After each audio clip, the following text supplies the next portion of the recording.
Welcome to the Master Your Life podcast. I'm your host, Julie Kelly. I believe in living your most inspired and fulfilled life by knowing exactly who you are, knowing what's important to you, and making no apologies for it.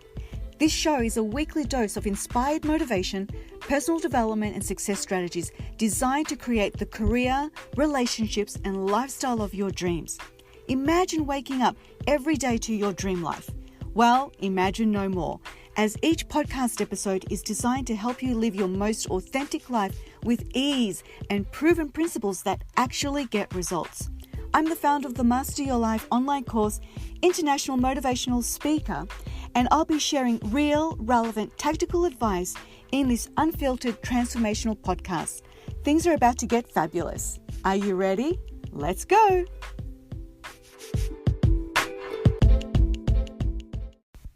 Hello and welcome to the Master Your Life podcast. It's Julie here, and thank you so much for tuning in today. Before we get into it, I wanted to let you know that the Master Your Life podcast is now available on the Amazon Music app.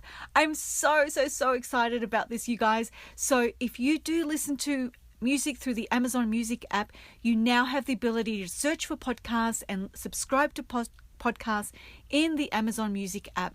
And I really would appreciate it if you would head over there and subscribe to the Master Your Life podcast. So today's topic is all about setting boundaries. Now, as a society, we really suck at setting boundaries with other people, whether it's in our professional world or our personal world. And the reason being is that, quite simply, it's awkward and uncomfortable, and it forces us to level up and to speak our truth and to find our voice, to find our confidence, and to say and do things in the moment and put ourselves and our needs above and beyond somebody else's needs or somebody else's agenda. Okay, so this can be a very difficult idea or concept for a lot of people to grasp. So today I wanted to give you some ideas on how you can actually set boundaries with people, whether they are at work or at home, and the principle is the same no matter what. So the thing to do first is to identify the people that you need to set boundaries with in your life, if there are any at all. Now, most of us have at least one person that we probably need to set a boundary with. So this is my definition of the sort of person in your life that you need to set a boundary with. And that is, if someone is consistently making you uncomfortable, if someone is consistently treating you unfairly, if someone is consistently imposing on your time, if someone is consistently bringing something into your life that you did not want or ask for. Do you see a pattern forming here?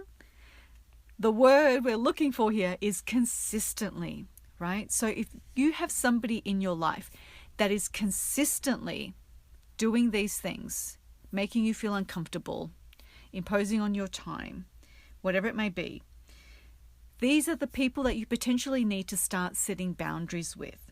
And so I invite you to think about and identify who that may be in your life. Okay? And so in order to set a boundary that actually works, I want you to think of the word BIG, B-I-G. And so this is going to be an abbreviation for bold, integrity, and generosity. So what do I mean by big or bold, integrity, and generosity? So if you're going to set a boundary with someone, every single time that you do this, I want you to remember to make it bold, to do it with integrity, and to do it with generosity. Okay? And that way, it makes it less awkward. It creates a win-win situation, and it allows you to put yourself and your needs first without offending anybody. Okay, so let me give you an example. So I had a friend, a very close girlfriend of mine, in fact, who in general is a pretty negative individual.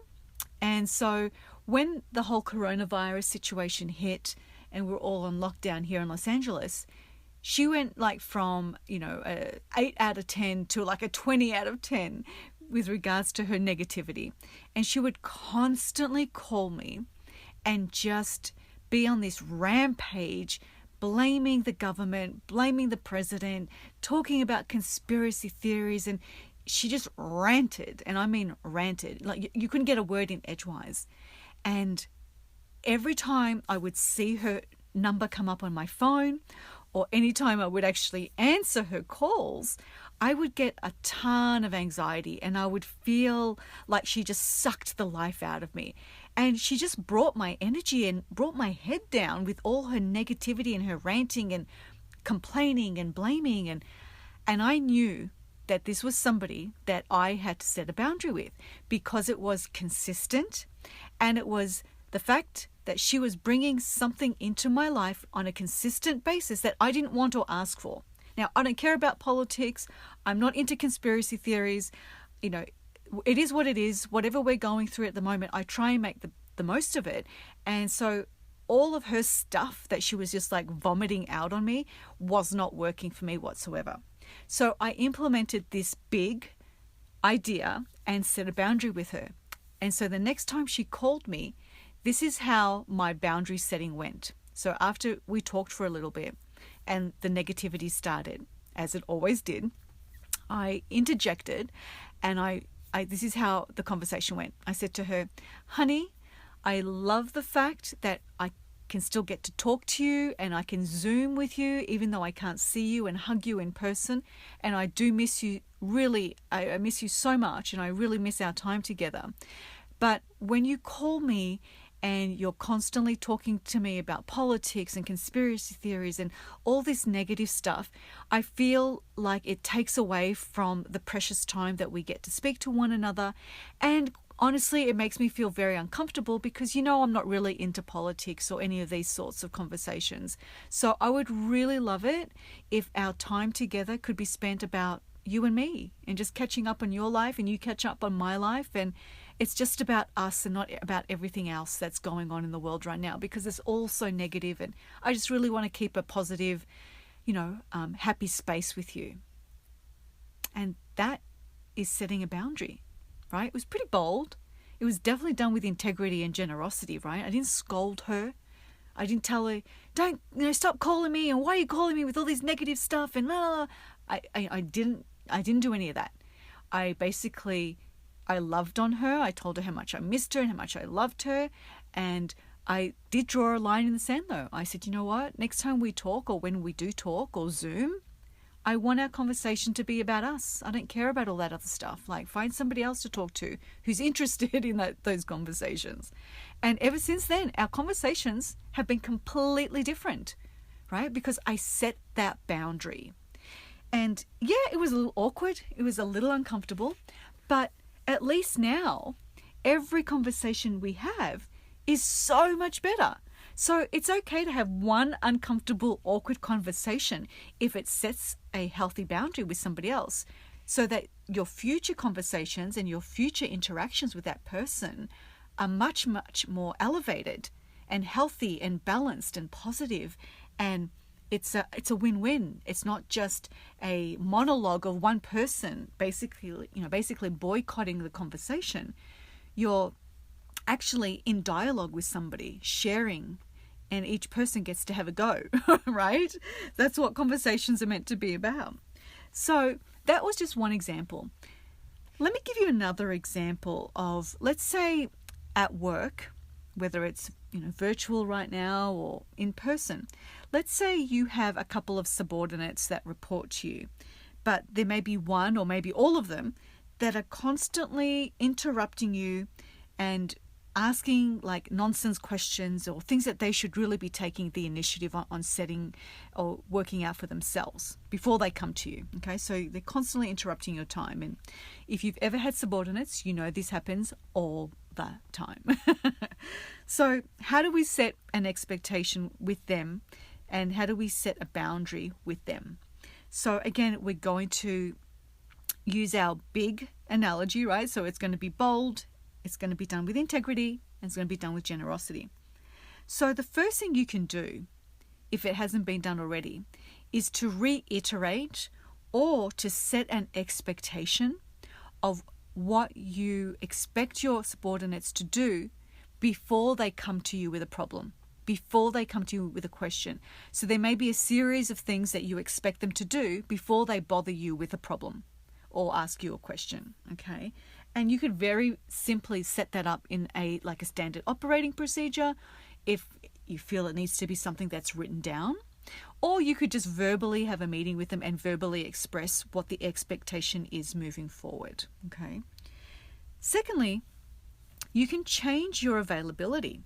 So instead of being available, 24/7 or at least, between the hours of 9 to 5, you could set office hours, right? Where you say, okay, well, I'm available on Tuesdays and Thursdays between 2 and 4 for any questions or Zoom meetings that are outside of our regular meeting schedule, and you can connect with me then, okay?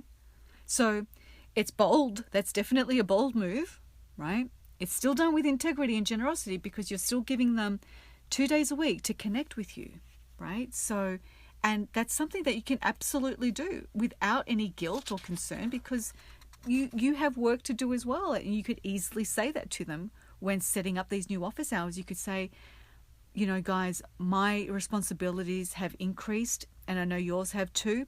And so in order for us to be more productive and more efficient as a team and to make sure that we hit our goals and milestones, I need to really focus and knuckle down on certain things and certain tasks. And so in order to make sure that we stay consistent and productive, I'm now going to implement some office hours between the hours of 2 to 4 on Tuesday and Thursday afternoons. And these are the sorts of things that could happen during office hours, and you can give them a list of the sorts of things that you're happy to talk about or discuss during those 4 hours a week. And you've set an expectation, you've set a boundary, right? One that still works. So that it's a really powerful thing, especially in the workplace, if you are being bombarded with meetings or people bothering you and interrupting your day all the time. It can be very distracting and very cause a very unproductive work environment. So something to think about. I'm going to give you one more example. And for those of you who are still at home, quarantined in lockdown with husband or wife and or kids and a dog and potentially maybe in-laws and what have you, this can be a very, very testing time. And it has been a very testing time for so many of us. We're constantly in each other's faces and up in each other's faces all the time, and it's getting a little bit too much. And so let's say you've got a partner and potentially children as well, and you just feel like you're getting to a point where you need some me time, you need some alone time. So setting a boundary with a partner and children can be a little tricky, especially given our current living situation, but it is still possible, okay? So again, let's think about big. So it's going to be bold, integrity, generosity. So something you could say to your partner, it could sound something like this. You could say, I love you and I love that we get to spend this time at home together. However, for me to be able to keep up with all the demands of our household and our relationship and my career, I really feel that I need at least 1 hour of uninterrupted time at least twice a week. For my own sanity and my own health, I just feel like I'm starting to get to a point where I just need a little time out. And so I would really love it if we could come up with, a couple of days of the week that suit you and suit our schedule and our routine, where I could just either, take a bath, take a nap, make some phone calls, hang out with a girlfriend, whatever it may be, for at least 1 hour twice a week. And that's how you set a boundary, right? It's all about being open and honest and communicating in a way that doesn't sound, and it's not selfish, but it still sets a boundary with being a win-win situation. Okay, so this idea of setting boundaries using this big idea or concept can be applied to anything and anyone. So like I said earlier, identify the person in your life that you need to set a boundary with, and then play out some scenarios and then ask yourself, are they bold? Is it done with integrity? And am I being generous in that process? Okay. Now, this is going to take some effort, some work, some practice. It's not easy to always do this, but I promise that it'll absolutely change the quality of your relationships. It'll change the quality of your lifestyle, and it could potentially even change the quality of your professional world. And the thing is with boundaries is that sometimes what you'll find is that people will still violate your boundaries. And in that case, depending on the situation, depending on whether it's a work situation or a personal situation, at some point you may have to step away completely from a job or a lifestyle or a person in your life if they're constantly violating your boundaries. And it's not easy to do, but at some point you're going to have to put yourself and your needs and your family and your lifestyle above and beyond everybody else's. Otherwise, you're going to be constantly frustrated, you're going to be resentful, and you're going to be pretty much pissed off a lot of the time. And that's not how to live an empowered, masterful life. And everything I talk about on this podcast is all about giving you the tools and ideas and concepts that you can implement very easily into your life so that you can elevate the quality of your life.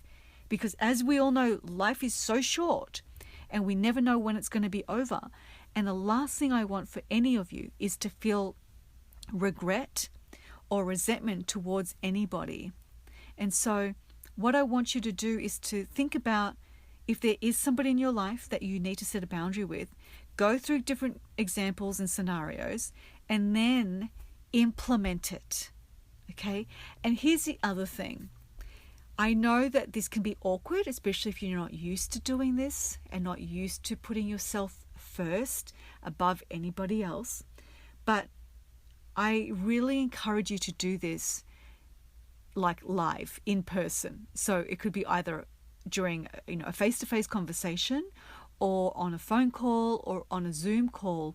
But I would really avoid doing it either through an email or a text message. Because as you and I know, things get misunderstood and construed during like written conversations or communication. And so for something as important as this, where you're really speaking from your heart and speaking your truth, it's important that the other person hears the tone of your voice, sees the expression on your face, and really feels your heart and where you're coming from. So always try and do this in person wherever possible. Okay. So that's what I wanted to share with you today. And as always, like I said, the results are going to come from implementing these ideas and strategies. So think about when you can actually do this and do it as soon as possible. Okay. Time is of the essence. You deserve it. And so does your family, to make sure that you are living your very best life. So, my friends, I once again thank you for your time today, and I invite you to subscribe, rate, and review the podcast wherever you're tuning in from today. And again, as a quick reminder, the podcast is now available on Amazon Music, and you can download it from the Amazon Music app. All right, my loves, have a fabulous rest of your week, and I will catch up with you real soon. Bye-bye.